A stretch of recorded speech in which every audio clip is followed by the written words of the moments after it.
Hey, Hey, hi Paul. Love to hi see you. Vol. Nice How to you see doing? you. Good, great. How are you? Yeah? Yeah, good. I was going to say, has it been a good day for you? But it's probably still the middle of the day, right? Yeah, it's like 3 in the afternoon, but so far Right. so good. Okay.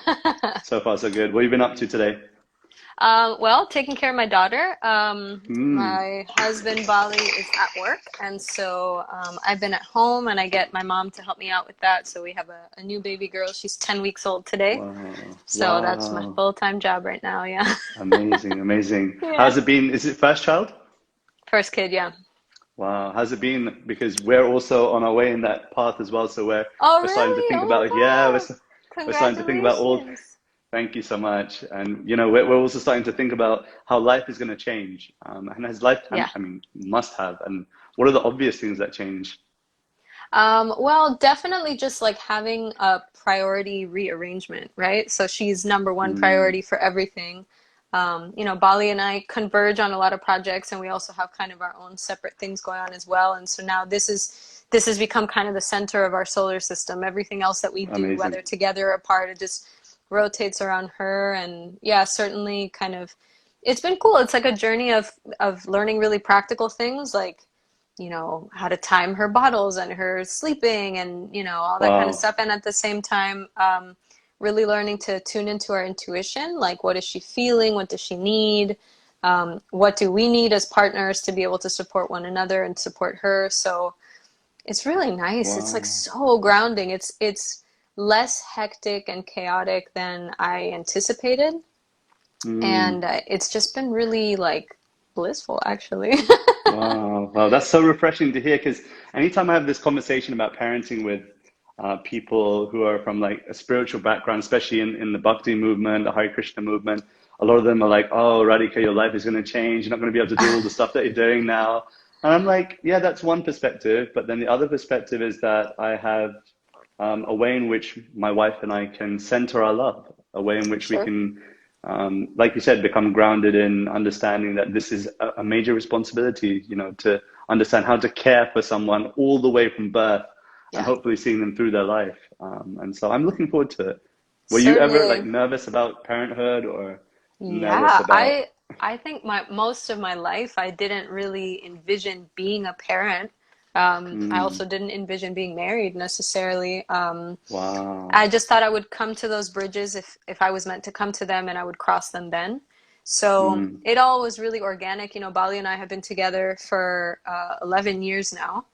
And so it wasn't like a split decision, like all of a right, sudden, we decided to have a kid. We knew we wanted to come to it when the time felt right and when we felt right. mature and when we felt steady. So, you know, it's definitely, like you said, it's a bit intimidating because we want to take it seriously, Yeah, of and we want course. to make it a part of our spiritual life and also contribute to her spiritual life. But it's been really beautiful, and I think um, allowing myself and Bali to kind of come to the decision naturally and gradually was a really Mm, beautiful way of doing it. There was no rush, there was no pressure. It perfect. literally came down to us kind of looking at each other and being like, should we try to have a baby? And he was like, yeah, we should. And so that was it. Amazing, amazing. Yeah. Those are always the best. I mean, it's the same case for us. And I can't believe we're getting into the baby talk, but I um, know. anyway, by the way, this is for anyone that's tuning in. This is the first time I've had a conversation with Danya.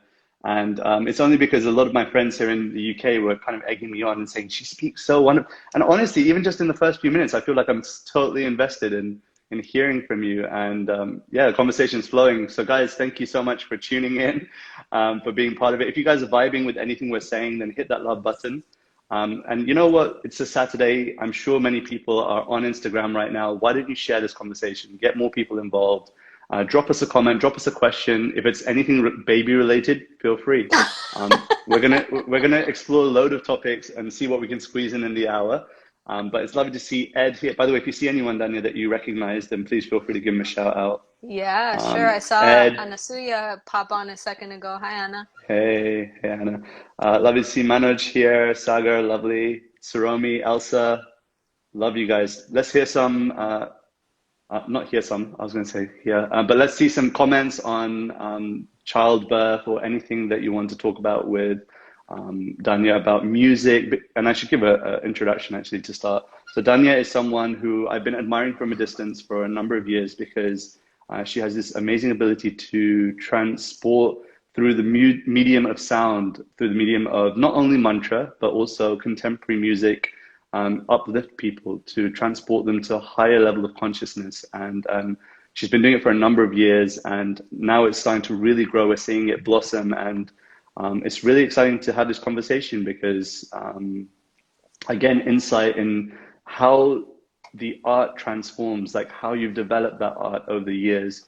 And I guess that would probably be the first question. Were you always passionate about music and seeing this as something that you wanted to share with others? Or was there a moment, because I know even with Janavi, she was quite shy when she was younger.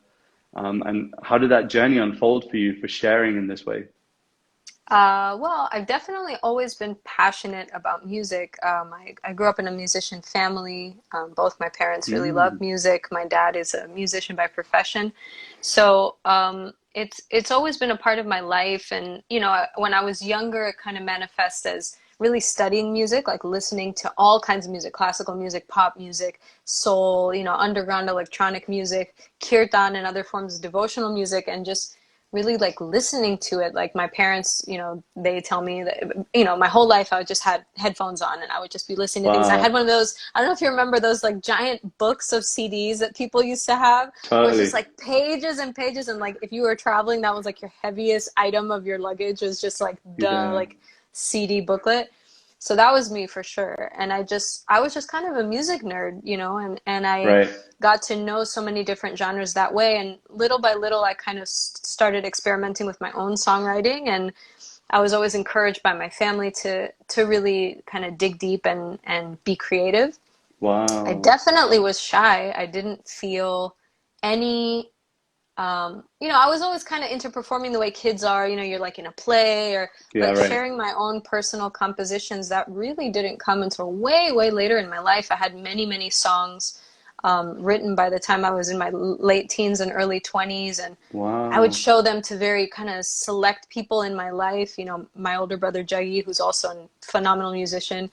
I remember showing him in his house, and he kind of looked at me like, "You do this?" And you know, so, but it wasn't really until I started like taking kirtan a bit more seriously and learning how to get comfortable with my own voice, that I even Mm, thought like maybe I should share this music. So really kirtan opened the door for me to kind of get past myself and past my insecurities and really into, okay, if this is a gift, then it's worthy of being shared, not because it's me, but because it's happening and it's already becoming an offering. And so it should be opened up. If I keep it to myself and it's coming from a place of shyness or insecurity, then it's not yeah. really reaching its maximum potential, I Yeah, guess. yeah, yeah, yeah.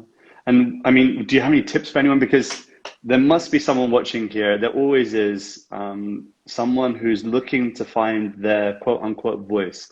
And it may not be singing, it might not be music, but finding, let's put it as your dharma, your way in which you express yourself to others. Do you have any tips on anyone who's feeling shy, who's feeling like they don't quite feel they're ready to give their offering to the world, or they don't even know where to start by finding their offering to the world? What would be your tips for someone that's hearing this right now? Yeah, yeah. I mean, it's a good question. I think any of us who have ever come in touch with what we're meant to do have come to Yeah, that crossroads, right? And 100%. um, I'm a therapist by profession, a counselor. So I do therapy with people, and essentially what we do in therapy, just like what we do in bhakti, is finding your voice. So the way that you Yeah. phrased that was quite beautiful, and I think that when we think about Dharma, our acharyas say that the Dharma of fire, this is the example that I usually use, the Dharma of Mm, fire is heat and light. It's those qualities that are mm, inseparable from fire. No matter what, fire is always hot and fire always gives light. Now, fire can do many things. It can cook, it can keep you warm, it can, burn down a house, it can, illuminate a room. But that's not what fire is made of. The yeah, dharma right. of fire is heat and light, and it can do all of those things. So I think sometimes we get caught up in dharma being like what we're doing rather than dharma being what we are, right? And so Wow. I would say my tip would be get in touch with teachers and well-wishers who really know who you are and who can reflect back to you the qualities that are innate in you. It's not about what you can do or what you're good at or your abilities. That's why people get caught up in like, am I a singer? Am I an artist? It's Yeah. like, you may be able to do those things, but what are your innate qualities? You know, I'm empathic. I am in tune with nature. I care about others. I have a service mood. I like aesthetics. I like science. I like to use, you know, work with my hands. Those are your kind of dharmic qualities. And from there, what you're meant to do can be born. So I think the most important thing I would say in trying to find that is be around people who really know you well and wish you well. And they'll reflect back to you, you know, who you are from a dharmic perspective. Totally. I think I've experienced that as well. And I just hearing you say it kind of made me think back on, not that I'm totally sure about myself and I know everything about, I'm not totally self-aware, but the moments that helped me to come out of my shell to share or to find that voice, it has been in the association of those that are uplifting and encouraging, or even just challenging the thought in a friendly way to make me think, is it really something I want? Is it really something I want to do? Sure. And yeah, I'm sure there's so many people that can vibe with that. If you're someone that's watching and listening, that also feels in the same way, that, you know, you've experienced that there are people in your life, maybe you want to give them a shout out here, or maybe you want to just share your experience. I'm happy to read them out. Please drop them in the comments. And in terms of, this is the other side, the flip side, and I don't know whether the answer is the same, in terms of trying to quieten down the noise, let's put it that way, the noise of critique. And sometimes it is important to get criticism and feedback, but do you have any thoughts on how to navigate that, to be able to, yeah, not be phased in one sense, and also to be able to discern what is real, what criticism should I really take into account? Yeah, I mean, it's such an important question. And I, like you were saying, I don't know that any of us have this figured out at all, right? What we're meant to Yeah. do, how to accept the criticism.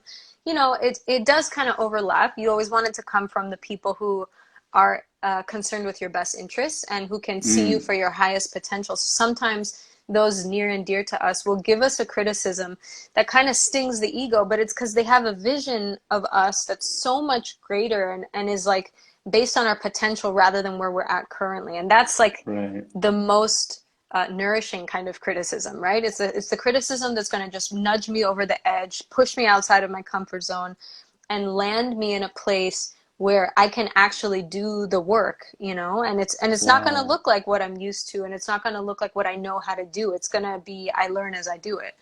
And there's Wow. also going to be criticism that comes from perhaps a place of envy or a place of confusion or misunderstanding. And that's also really healthy because, you know, we can always use an opportunity to further clarify ourselves. We can always use an opportunity to cultivate humility. We Wow. can always use an opportunity to reflect, like, why did this criticism affect me? Right? Did it affect me because I really want to do my service or my dharma to the best of my abilities and I realized I can't or I'm not? Or did it hurt my ego, my self-image, the version of myself that I want people to like and to see? Like, Right. is this like one less, you know, set of hands applauding me? Or, you know, so I think Yeah. it's a good opportunity to reflect. And also, I would say, kind of lastly, it's a good opportunity to practice detachment. I think sometimes, Wow. especially as an artist, you'll encounter criticism before you realize your vision. And sometimes it's an opportunity to push on. You know, it's a way of your higher power kind of seeing like, all right, you really want this because you will encounter adversity. So are you going to be able to get over this hump and kind of push through to your goal? Or is this it? Are you just going to give it the minimum effort? And once you encounter a little bit of resistance, are you done? So it Right. could be any of those. And I think, you know, the wisdom of our teachers and our loved ones will probably be what like clarifies what that criticism looks like. Wow, that was a phenomenal answer. You covered all the bases. I'm trying to think of an angle in which to kind of maneuver this, but it covered all the bases. You know, seeing that every opportunity is an opportunity for learning. Every opportunity, I mean, every instance where we're receiving criticism, we try and see the truth from that. Trying to discern between it very clearly. You mentioned how to do that. This is phenomenal, really beautiful. Wow, I didn't know, Danya. This is a hidden talent I didn't know about. That you're so eloquent and so really so good at being able to share knowledge. It's So all thank in you for being the able in to do. that when you pitch a good question, that's all that it takes. That's humility there as well. Wow. Yeah, so I wanted to explore a little bit about your spiritual life and, Hmm. getting into how you found your own spirituality. Because I think that for many of us, or some of us that have been watching, we acknowledge that we are a product of our upbringing, and for some of us that are watching, we were brought up in the Bhakti movement, we were brought up in spirituality, or even brought up in a culture where there's vegetarianism, there's a lot of as we would quote it in the Bhakti terms, mode of goodness atmosphere. Yeah. And I guess the question I'm trying to ask is, how did you find spirituality yourself, like without it being impressed upon you? Was there a moment, an experience you can share with us, or yeah, I want to leave it open-ended for you. Yeah, so I think, I agree with you when you're brought up in a certain culture, whether it's bhakti or Mm, otherwise, you go with the flow. There's so much more momentum behind that from your family, your friends, your community. mm, Personally, my parents are bhakti practitioners, my family. But I grew up in Caracas in Venezuela, and I didn't have a community, so to speak. I didn't go to a specific school for bhakti or anything like that. mm. So it was very strange. I kind of felt like a fish out of water in many ways. Even being Wow. a vegetarian, like it wasn't a thing when I was younger that people were into. Yeah, Nowadays it's like you go to any right, school and there's like the kids who are vegan and the gluten-free kids, yeah, and that didn't right, exist when I was younger. So, right. it was a little strange, and it definitely kind of rocked my boat in terms of like how I felt about these things and why I did these things. So at the beginning of life, you do because you don't know any different.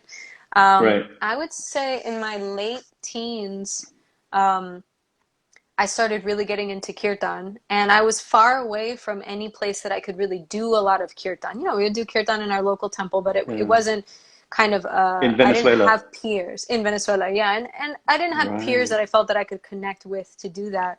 So I Wow. started visiting different festivals around the U.S., especially in the summer. I would come and stay with my brother, and because he lived here already, and I went to the second annual 24-hour Kirtan festival that was happening in New Vrindavan, which was Wow. organized by Gauravani and so many other nice devotees. And it was just like when Kirtan was like starting to like really take off as far as like festivals and doing Yeah, yeah, 24-hour yeah. Kirtan specifically. And I remember thinking like this, whatever this is, if this is the center of all the other bhakti stuff that I've been doing, then I need to explore a little further. So I think from Mm. there, when I graduated high school, um, I wanted to go to India to kind of deepen my understanding, and my dad offered to facilitate that. And my younger brother, Omkar, he wanted to join me, so he said, "Well, wait till I graduate high school, and then we'll go together." So I waited for him, and we ended up going, and we stayed in Mayapur, which is kind of the center of the Kirtan revival movement, right? 500 years Wow. Yeah. ago, Chaitanya Mahaprabhu, his whole Kirtan revolution takes place, in West Bengal, in Navadvip and Mayapur. And so we went Mm. there, we took a Bhakti Shastri course, which is studying the preliminary, like most important foundational literature of the Bhakti teachings.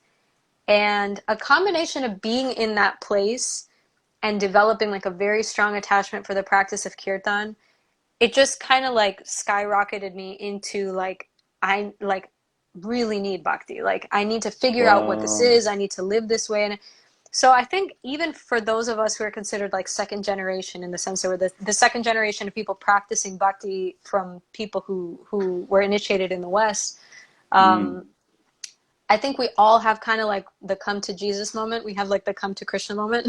That's a So nice way of putting it. it was sometime there, like between like 19 and 21 was when I was just like, this has to be the center of my life. And then from there, honestly, the grace and the favor of my teachers and the people who love me and encourage me in bhakti, they carried me and continue to carry me the rest of the way through. Mm. Amazing. And it's so amazing to see that how this kirtan revival or this encounter with kirtan for you has meant that you feel inspired to share it with others. And I think that that speaks true of anyone that is inspired by sharing kirtan, is they had a profound, or not, even if it's not a profound, but a life-changing experience in kirtan or with people who love kirtan.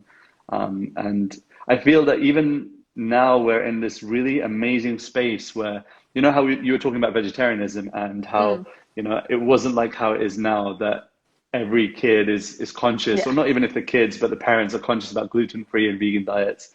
I feel that we're on the cusp of something here because I remember when I first was speaking about yoga and spirituality, my dad was telling me that people would make fun of you like 20, 30 years ago if you went for a jog.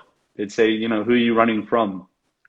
And the same thing happened with yoga, that, you know, if you started doing yoga maybe 20 years ago, they'd be like, you know, that's just a hippie thing to do. And now it's Hmm. become super mainstream. Like everyone's doing yoga in the corporate scene, everyone's doing yoga.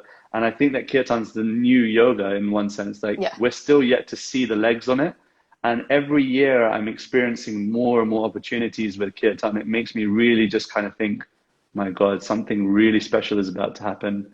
Um, you know, to consider that even those who are non-theists, people that don't believe in God, people that are agnostic, that they're not sure, they're all trying kirtan as a medium to connect with something higher, even if Mm, it's a higher sense of identity or a higher person, God, the G word.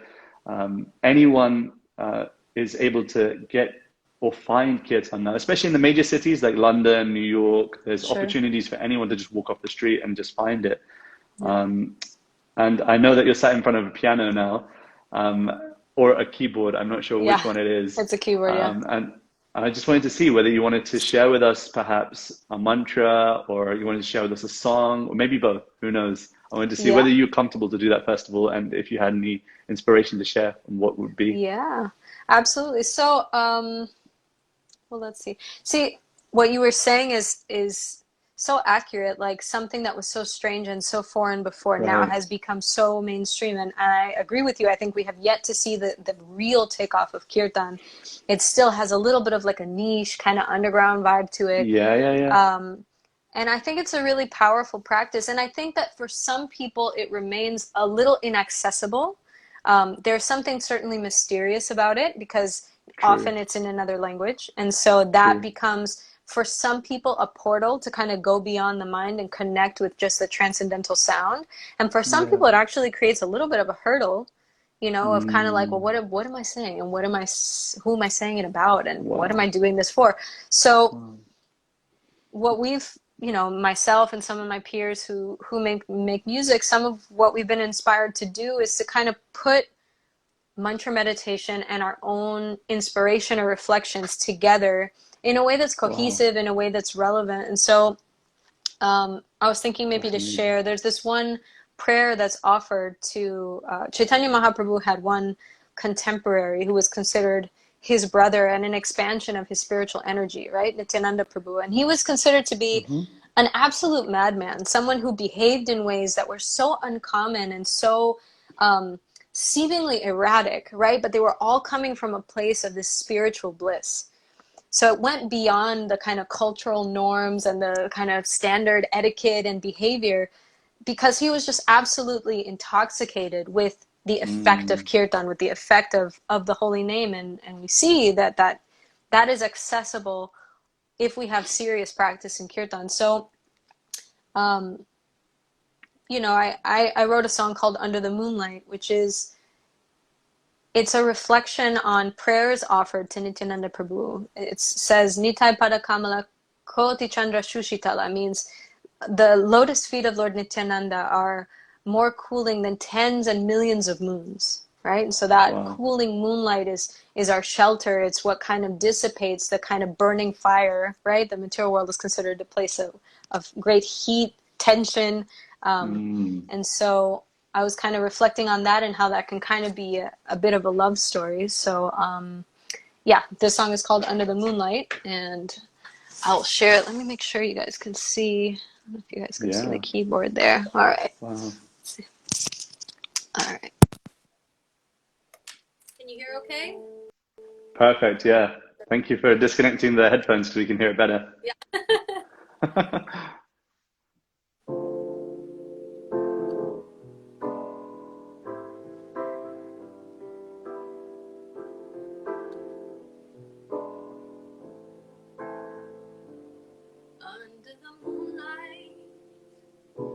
gave my heart away to my beloved, and the stars came out to play.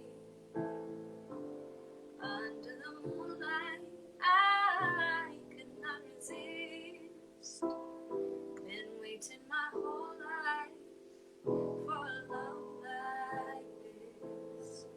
It's interplanetary, extraordinary in outer space. So intergalactic, something so fantastic I cannot explain. Feeling this connection like a new dimension I've been taken to. You can call me crazy, I don't care, just take me to the moon. I need that bana kamala. Kodi chandra shashitala. Need that bana kamala. Kodi chandra shashitala. Under the moonlight, I gave my heart away to my beloved, and the stars came out to play. Under the moonlight, I could not resist. Been waiting my whole life for a love like this. It's interplanetary, extraordinary in outer space. So intergalactic, something so fantastic I cannot explain. Feeling this connection like a new dimension I've been taken to. You can call me crazy, I don't care, just take me to the moon. I need that bana kamala. Kodi chandra shashitala. Need that bana kamala. Kodi chandra shashitala. Under the moonlight, under the moonlight, under the moonlight, I gave my heart away. Under the moonlight, under the moonlight, under the moonlight, I gave my heart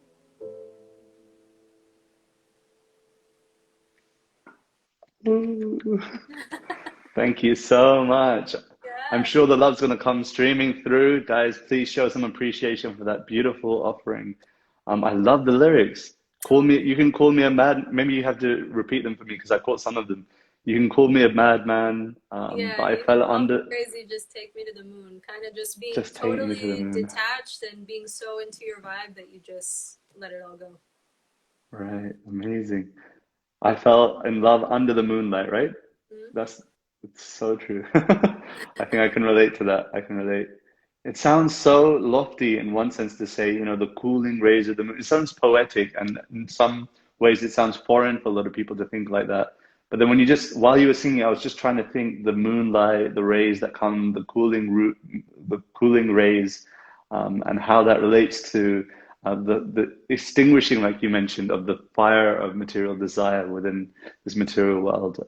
Yeah, lovely to see all the love that's streaming through, guys. Thank you so much for the wonderful comments. Um, with you and your lyrics, how do you find inspiration? Does it come in just random moments, like you're washing the dishes and like that's a great song, or or is there like more time where you're set aside, where you sit and you reflect and you read, or maybe you can share a little bit about your inspiration, where it comes from. Um, I think it's a little bit of everything. I think that Mm, certainly it does come when I'm washing dishes or if I'm on a plane. You know, we always make fun of just kind of my husband's also a songwriter, and we just literally will write anywhere, like on the napkin that they give you when you're on the plane with your drink, or on a paper towel, or we'll jot a note wow. phone and, you know, that kind of thing. So there's so much poetry in our tradition, in our faith. I think that it comes easily to kind of think in poetic terms because Mm. when you're in love or when you're even aspiring to be in love, the poetry just kind of flows. It's an artistic kind of connection. So, you know, lyrics, they really come from a place of reflection. They're certainly not a place of realization, right? So when I'm writing, you know, under the moonlight, I gave my heart away to my beloved and the stars came out to play. You know, I aspire to be in that place. I am not in that place. I would love to wholeheartedly just kind of hand over my whole being to my beloved, you know, capital B, like, you know, but that's it's a reflection on what that might be like. And so a lot of Mm. my lyrics particularly are just kind of me expressing where I'm at or where I'd like to be at. Wow. Especially in connection with mantra, I think that all of our great teachers who were also poets and songwriters express a sense of longing. And that is Mm. certainly one of the main themes of the music that I make. It's just kind of, you know, you can talk about so many things, and I could write songs about heartache, and I could write songs about resentment, and I could, because I feel all those things, you know, I'm human, so I feel the entire spectrum of Of human course. emotion. But is that the vibration that I want to be singing at every show? Is that the vibration that I want Right. to connect with people over? Is that what I want to be my offering and my imprint in the world? No, because whatever sound you generate will be the consciousness that you create within yourself and then the consciousness that you Completely. impress on others. So for me, I'm just thinking, you know, I'm going to write a song anyways. I might as well write a song on the level of vibration that I'd actually like to be at. So I guess Right. Right. where that Right. comes Right. from. Right. That's amazing. That's amazing. Um, I was thinking about, you know, the way in which you were speaking about longing, and that just that word kind of immediately brought thoughts of what we were sharing today. We have a daily japa session that we have where, you know, maybe 30 of us come together on Instagram, we chant together, we meditate together. And I think either today or yesterday we were talking about longing, sacred longing. And it's something I wanted to just hear your thoughts on, or because you really do speak so poetically. I think it'd be nice to hear from you what that means for you, the word sacred longing. I don't know if you had any thoughts. Yeah, I mean, sacred longing is it's the underpinning feeling in our particular lineage, right? Gaudiya Mm, Vaishnavism. There's so many different ways of worshiping the higher power, our source, and there's different flavors of love, right? And mm, even within our lineage, there's many different flavors. But one of the common themes is one of sacred longing. And you know, I heard it said recently that when you're with your beloved, you see them fully in that one place, and you're totally right, immersed in seeing them. And then when you're away, when you're separated, and you're longing for your beloved, you see them everywhere, right, right? You see them in the right, cars that pass by, and you see them in the trees, and you see them in your house, and you know, in your mind's eye, they're ever present because you're feeling that longing. So it's a way of kind of increasing the attachment and the love that we have for our beloved to do it in the mood of longing. So it's certainly complex because, right, you know, on a mundane or material platform, longing implies suffering, and right, suffering has like this like duality connotation of like I'm either happy or I'm suffering, I can't be both. And you know, that's our kind of conditioned version of that. But mm, on a spiritual platform, it's so complex and so layered. You can actually be feeling so many things simultaneously. You can be in total ecstatic bliss and at the same time be feeling intense kind of separation and longing for your beloved. So it's really layered. It's very deep and it's very esoteric. And I think that it's such an intriguing part of bhakti is that you can yeah, have all of it kind of happening at the same time. yeah. And it's actually, it sounds almost, I don't want to say negative, but it sounds totally from the mundane perspective, from the material perspective, it doesn't sound very appealing, you know, like why would I want to be in separation?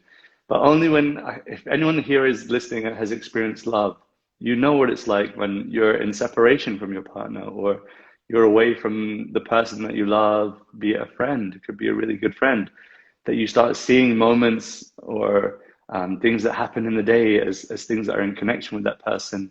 And being all relational beings, we all want to be in relationship. We all want to feel love. We all want to express love. Then it's natural that, we also have the same relationship with divinity, with God, with grace, with Krishna. And yeah, I think the concept of longing or feeling that I'm so far away from my beloved, with a capital B, as you put it, it's such a beautiful thing. It almost makes you feel so close, but really speaking so far. It's a really interesting duality, and I think it's such a nice way to enter into a relationship with divinity. This relationship in Sanskrit is known as sambandha, to bind.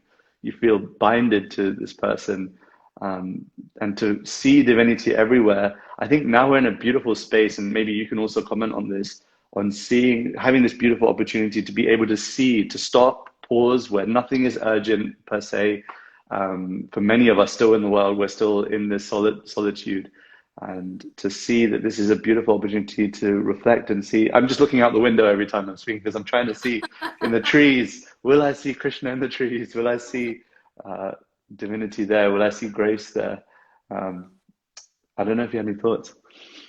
Yeah, I mean, certainly it's such a bizarre time Right? in right now, you know.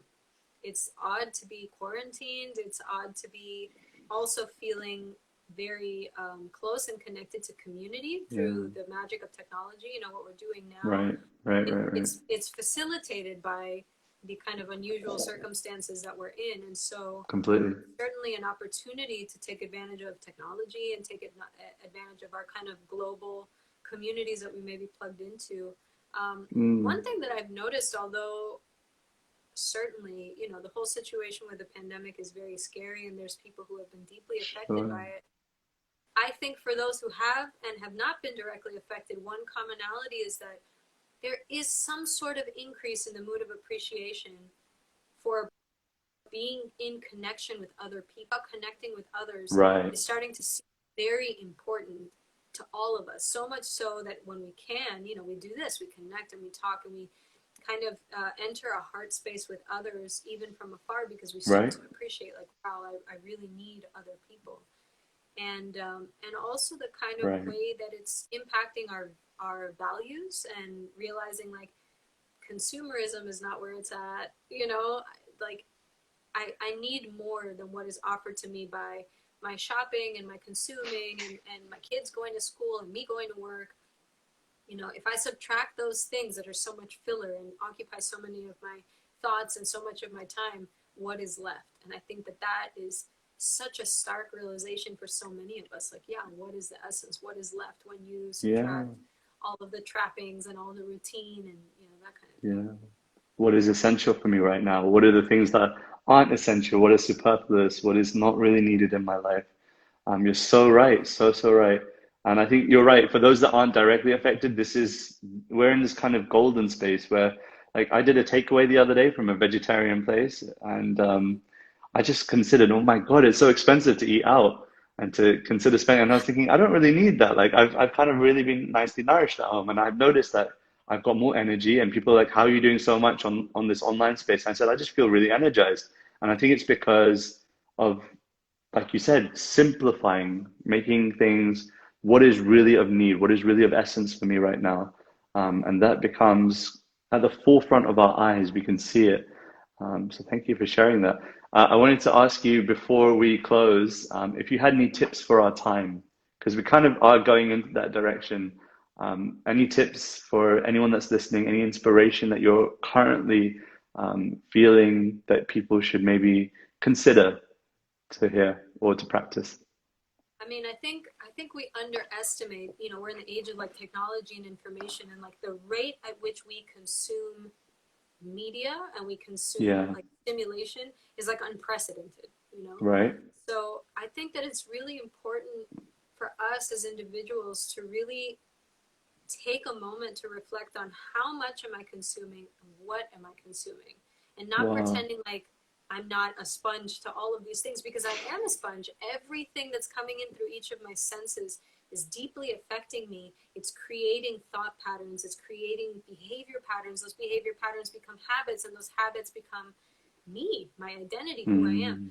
So I think taking advantage of the slower pace, taking advantage of time to reflect, taking advantage of being maybe in close quarters with people that I haven't truly spent time with, to reflect on what am I consuming? What am I listening to?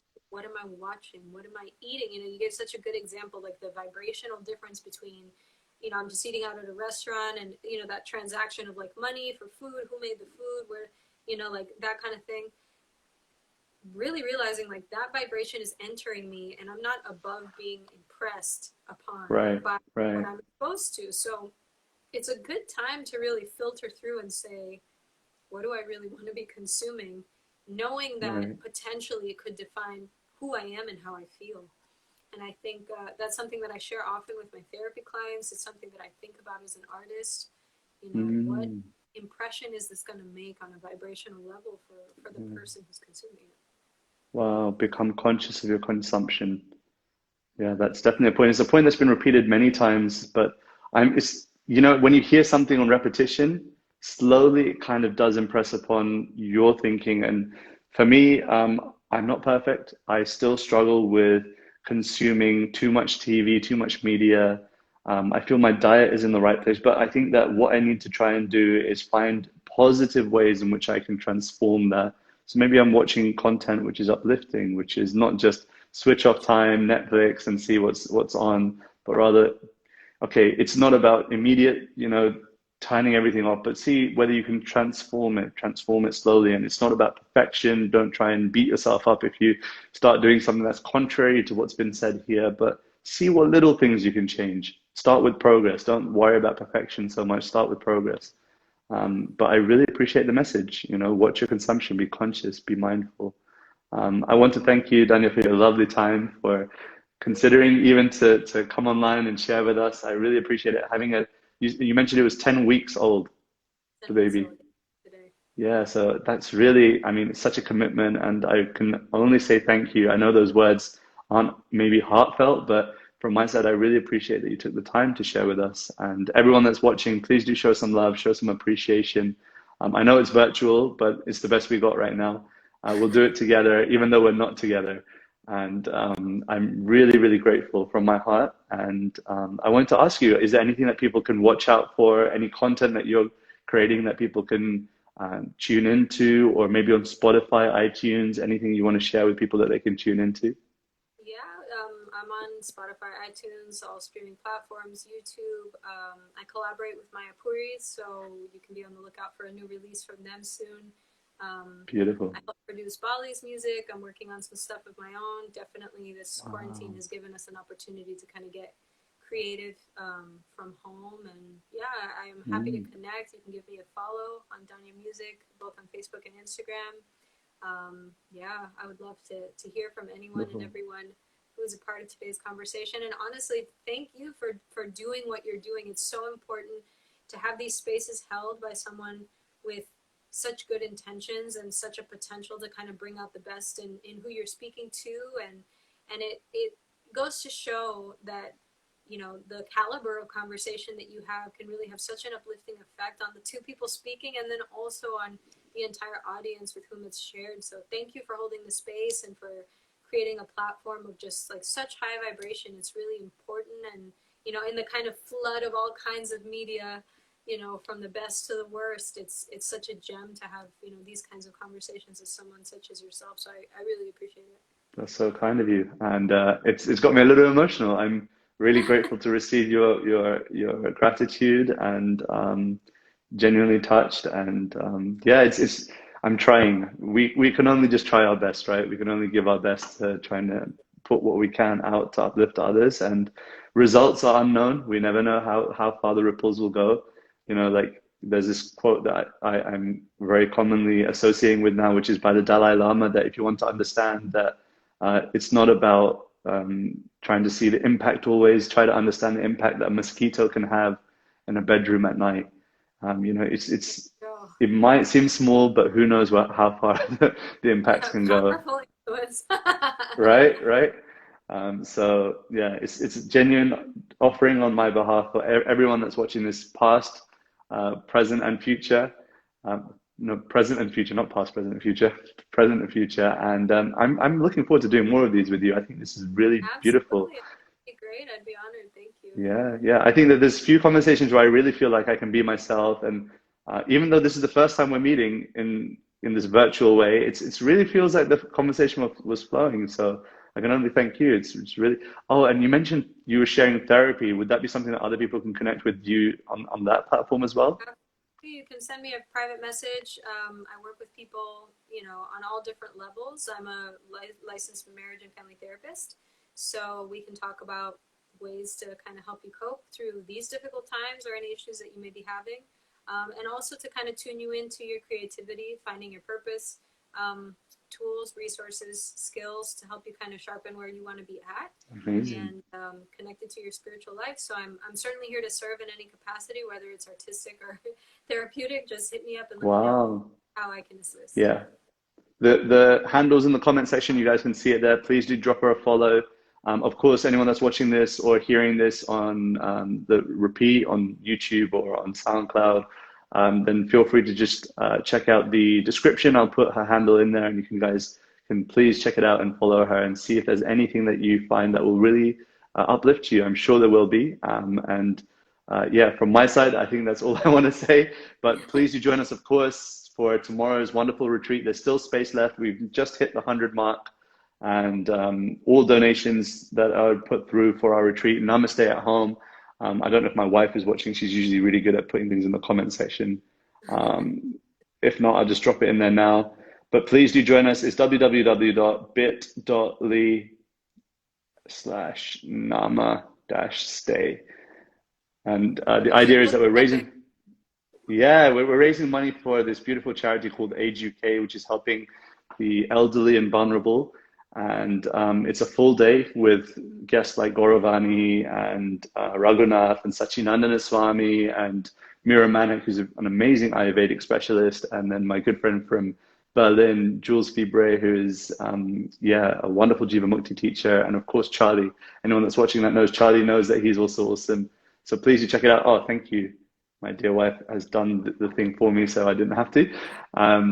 But yeah, please do check it out. There's still a few tickets left. The tickets are literally as cheap as £2. It's full day for £2, or that I think is $2.52 for Americans. Please do check it out. I'm plugging it because I really believe in the cause. I think that we can come together to uplift our consciousness, but also give something to help others. Even if we can't give a message, we can at least give something from our pockets, from our hearts to uplift others. So please do check it out. Otherwise, thank you once again, Dhanya. And I'm going to call you straight after this just to share some loving gratitude, unless you're busy with the baby. But No, yeah. go ahead. Anyway, I want to just say thank you once more and speak soon. All the best. Yes, thanks. Thank you. Bye. Bye, everyone.